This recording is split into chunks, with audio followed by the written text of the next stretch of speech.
My name is Mary, and I'm 45 years old. I live with my husband Richard, who is the same age as me. We met in college and started dating soon after. My first impression of Richard was that he was serious and honest. Though he was a man of few words, he really cared about his family. I was drawn to Richard's kindness and knew I wanted to spend my life with him. It turns out, Richard felt the same way. We even promised to marry each other while still in college. Though some might call it young love, we continued dating even after graduating. After starting our careers, we felt the same about each other and decided to get married. To our delight, we had a child shortly after getting married. Our daughter Sarah, who is turning 21 this year, graduated from vocational school and has started working. Sarah's workplace is close enough to commute from home, but she wanted to live on her own.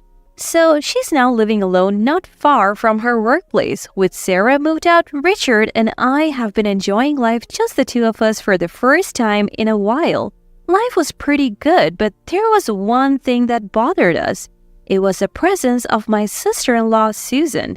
Susan, who is 38, divorced William last year after being married to him for 15 years.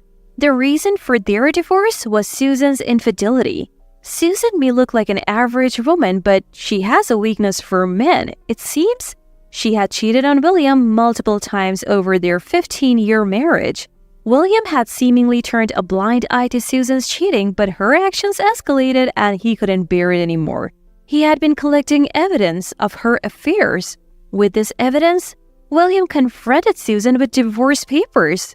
Through lawyers, Susan didn't have a chance. William even demanded a large sum of alimony from Susan's lover David, and that led to the divorce. But what surprised me the most was what happened next. Unbelievably, Susan decided to remarry, this time with David. We found out about Susan's remarriage when we received the wedding invitation. I knew about Susan's infidelity and it was messing with my head. Susan, are you really going through with this wedding? Everyone knows you are remarrying David. You sure about that? Susan is trying to make a fresh start. We should be happy for her. Richard has always doted on Susan, so he thinks her remarrying David is cause for celebration. What about William, who got cheated on? Poor guy. And Susan has even more issues to deal with, issues that will later come crashing down on me. Hello, Susan? One day, Richard gets a call. It's Susan. Yeah, what? Are you okay? We can't tell what's going on over the phone. Come over now. Richard sounded frantic over the phone. After hanging up, he looked deeply concerned. Susan was crying on the phone. She seemed too distraught to explain, so I invited her over. Mary, I would like you to be there too. Richard's serious expression told me this wasn't something to take lightly. Got it. What could be happening? I felt uneasy, wondering what could have happened to Susan, who is supposed to be getting married in 2 months. About an hour after hanging up, Susan arrives at our place sweating bullets. You could tell she was really stressed out. Welcome, come on in. Richard, Mary, help me. As soon as she enters the house, it's clear that Susan is panicking. Hey, calm down. Richard sees the frantic Susan on the sofa and offers her some coffee. Susan gulps down the coffee and lets out a deep sigh, trying to calm herself. What's got you so worked up? As I look into Susan's face, she starts to break down in tears. Seeing this, Richard is shocked and rushes to console her. It's okay. Can you tell us what is going on? Yeah, okay. After shedding some tears, Susan drinks another cup of coffee before she starts talking. The thing is, I need your advice about the upcoming wedding. Wait, are you canceling the wedding? Why on earth would you do that? Richard interrupts. No, that's not it. Well, it's not it. I mean, what are you trying to say? It seems like Susan is trying to figure out how to explain. She hangs her head and remains silent for a while. You have to tell us, or we can't help. If there's something we can do, we will. Encouraged by Richard, Susan finally speaks. The truth is, I may not be able to afford the wedding and the honeymoon. What? All that panic and she's worried about money? I'm standing there flabbergasted when Richard turns to Susan. So, let me get this straight. You're saying the wedding and the trip might be off because you can't secure the funds? Yeah. You work, don't you, Susan? And doesn't David have any savings? It's not that we don't have any. It's just that we spent it all on our divorces. We had to pay William alimony, so we can't afford to pay for the wedding or the trip. I am at a loss for words, incredulous that Susan would speak so casually about such a foolish decision. So, the point of discussion is? Oh, we were hoping to borrow the money for the wedding and the trip from you too. Richard listens to Susan and furrows his brow. Clearly, he finds this whole situation ridiculous as well. After a sigh, he speaks. Oh, is that all? Well, we have some savings. We can lend you that much. What? You're lending it to them? My head starts to spin. What is he talking about? Of course, it would be heartless to refuse Susan, right? You don't have to pay us back. He continues. Mary, you said you have been saving for our parents' care, right? We can lend them the money from that. Richard proposes to lend the money from my savings, not his. I can't believe what I'm hearing. No, that money is for my parents. I can't just give it away. I can't believe this. Susan breaks down crying again. Richard rushes to comfort her. What's with this kid? What's wrong with you not helping Susan in a time like this? How much do you need, Susan? It's $30,000 total. What? $30,000? My parents are already over 75. Though they're still healthy, they will need care soon. Being an only child, I've been saving for this purpose. Even after having children, I never quit my job and have saved up money alongside educational funds. I have no desire to use this money for Susan. We'll be using Mary's $30,000 saving for Susan's wedding and honeymoon. I told you, that money's for my parents' care. As I continue to adamantly refuse, Richard finally loses his temper. Not helping Susan is crazy. Those who have should give. Then why don't you give it? I bought this house. I don't have savings. The house was bought with both our salaries and on a mortgage. That's no reason. What about Sarah's educational expenses? We split that too, and by the way, we have split all living expenses so far. Did you forget? At a loss for words, Richard clenches his fist. His face beat red. I suddenly realized that Richard hadn't been saving any money at all. We had been keeping our finances separate since we got married, so I had no idea. Just give me the money, no questions asked. If you don't get it, then forget it. Richard spat out those words and stormed off to his room. I was left alone with Susan in the living room, not knowing what to do. Mary, do we really have to go without the money? She looked at me with teary eyes, but that won't work on me. Sorry, you'll have to figure it out yourselves. I avoided further conversation to keep things from getting complicated. An awkward silence filled the room. Susan seemed to be waiting for me to give in, showing no signs of leaving. After some time, Richard finally emerged from his room, holding a piece of paper. I printed out divorce papers. If you won't help Susan financially, then let's divorce. I've already signed them. It's up to you now, Mary. Richard was out of breath, clearly riled up. If we divorce, you will lose this house, Mary. You think a 45-year-old divorcee can easily find a place to live? Richard was looking down on me, confident I wouldn't go through with it. Seeing Richard's arrogance and Susan's irresponsibility, something inside me snapped. You want to divorce because I won't give Susan money? Don't be ridiculous. Enough of making a fool out of me.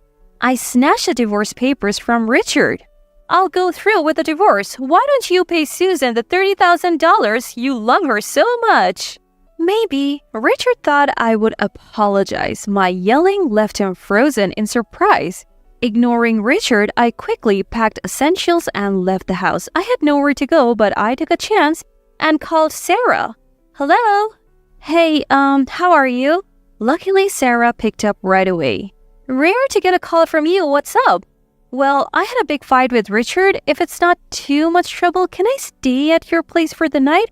Of course! Stay as long as you like. Oh, could you make some of your buffalo chicken wings? It's been a while. Sarah loves the buffalo chicken wings I make. Thanks, I'll make a ton of them. I headed to the supermarket to buy ingredients and then drove to Sarah's apartment. After a 30-minute drive, I arrived at Sarah's place. As I started cooking in the kitchen, Sarah awkwardly approached me from behind. What did Dad say to make you consider leaving home? Not wanting to worry Sarah, I replied vaguely. Well, just some stuff. Did Mom notice something? I froze at Sarah's words. What are you talking about? Never mind. Sarah quickly looked away flustered. I had an instinct that I needed to know what Sarah was getting at. Actually, I've been thinking about divorcing Dad. He said some awful things. Do you know something about it too? The moment the word divorce left my mouth, Sarah's eyes widened. She started talking like a dam had burst. Finally, it's out. Dad is having an affair. I saw him going into a hotel with a younger woman. It made my skin crawl, and that's why I moved out. Sarah's revelation was beyond surprising. I couldn't believe what she was saying and was stunned. What? An affair? Huh? Wait, it wasn't about that? Sarah's face turned pale. She realized she had spoken impulsively. It wasn't about that, but it sounds like something I should know. Can you tell me more? I'm not going to get any more hurt at this point. Well, if Mom says it's okay, I'll talk. Sarah took a seat and started talking about Richard's infidelity. Just before I graduated, I saw Dad when I was out with friends at a pub. He was walking with a woman I didn't recognize. So I followed them and... Sarah had goosebumps on her arms. Seeing your own father's infidelity is not something anyone would want to witness. Her revulsion was understandable. Do you have any proof? Yeah, I was so disgusted and angry, I took photos of Dad entering the hotel. When Sarah showed me the pictures, there was Richard arm in arm with a much younger, beautiful woman. Wow, that's really unsettling. I'm sorry I didn't catch on sooner. Sarah shook her head. Actually, I was blackmailed for money by Susan. When I refused, Richard told me to divorce him. If I have this kind of evidence, I'll be the one filing for divorce. Sarah had been keeping this from me all along. She must have been going through a lot. I felt terrible. Now that I understood why Sarah had moved out, could you send me those pictures? I have the divorce papers signed by Richard. I'll make sure to get alimony before the divorce is finalized. I'll go with you. I want to give Dad a piece of my mind one last time. Feeling empowered, knowing Sarah was on my side, I finally grasped the full picture. Turns out Richard wasn't blaming Susan for her affair because he was cheating too. The moment I realized that, my disdain for him grew exponentially. That night, we drowned our sorrows in a heap of buffalo chicken wings and a good deal of venting about Richard. Far from being upset, Sarah seemed almost pleased at the idea of Richard no longer being in our lives. Then the weekend rolled around. Sarah and I went over to where Richard was staying. So, you have finally come back. We returned to find our home in shambles. Richard, never one for housework, hadn't bothered to clean or cook. Half-eaten instant noodles and snack wrappers were strewn all over the place. We're back, but what a mess. How can anyone live like this? Richard was visibly annoyed by Sarah's comment. How dare you talk to your parent like that? Well, you won't be my parent much longer, will you? Richard seemed even more irritated at this. I have already told Sarah. I have filled out the divorce papers. All that's left is to file them. You really think you can actually divorce me? I do, but first, there's something I need to confirm with you, Richard. Sarah and I sat down on the sofa. The table in front of us was dirty, which only made me feel more uncomfortable. Confirm what? Take a look at this. I showed Richard a picture Sarah had sent me. As he looked at the screen on my phone, his face went wide. This is, The picture showed Richard entering a hotel with another woman, leaving no room for excuses. That woman works for me. She wasn't feeling well and we were just taking a break. You're not going to assume this is cheating, are you? Assume? I took the photo right before entering the hotel. She was laughing. Didn't seem sick to me. Richard tried to wriggle his way out with a lame excuse, but we weren't having it.